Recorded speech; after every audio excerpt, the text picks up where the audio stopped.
দুবাইয়ের বিষয় এখন বন্ধ করে দিস। আমাদেরকে তো কেউ এখন ছোদেও না। তাহলে আমি আমার স্বামীকে নিয়ে দুবাই চলে যেতাম। ভাই ফাফর পিটি কোনো লাভ নাই, চলেন। জান কি করতেছো তুমি? এই বাবেল লাই খেয়াল আছে, আরে আমি আকিস বিয়ে খাইতে টাকা পাই না। শুধু 400-500 টাকা হইলো।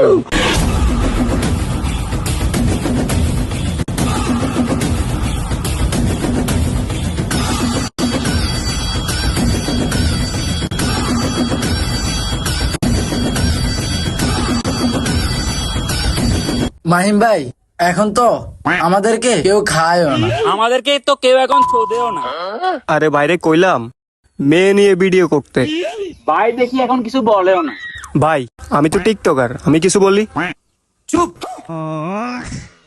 ভাই একটা কথা হইলো কি, চিল্লেলে টিকটকের মতো জায়গায় ভাইরাল হওয়া যায় না, আর ভাইরাল না হইলে টিকটকে কেউ সমালোচনাও করবে না। তাহলে আমি কি করতে পারি? তাহলে বিয়ে করেন। বিয়ে করা যাবে না, কারণ বিয়ে করে যে ল্যাংটা বয়সে মরে সে। ঠিক ঠিক ঠিক ঠিক। বাহ ভাই বাহ, সে একটা কবিতা বললেন। হুকারপো, আমি তোর কবিতা বলি। আমার একটা কল আসছে তো, আমি তাহলে যাই গে। ওকে ওকে ভাই। তাহলে যা। তাইলে ভাই একটা মেয়েরে ভাড়া করেন। তাহলে তো ভালোই হয়, একটা সুযোগে হাতও ধরতে পারবো। হাত না, মন চাইলে জড়াইয়ে ধরতে পারবেন। তাহলে তো আরো ভালো। চল কাজ শুরু করি। চলেন।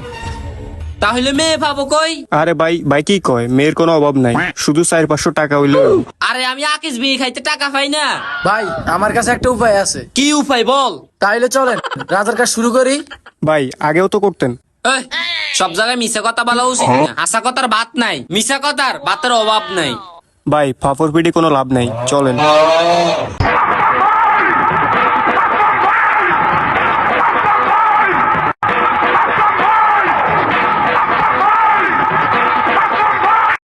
চল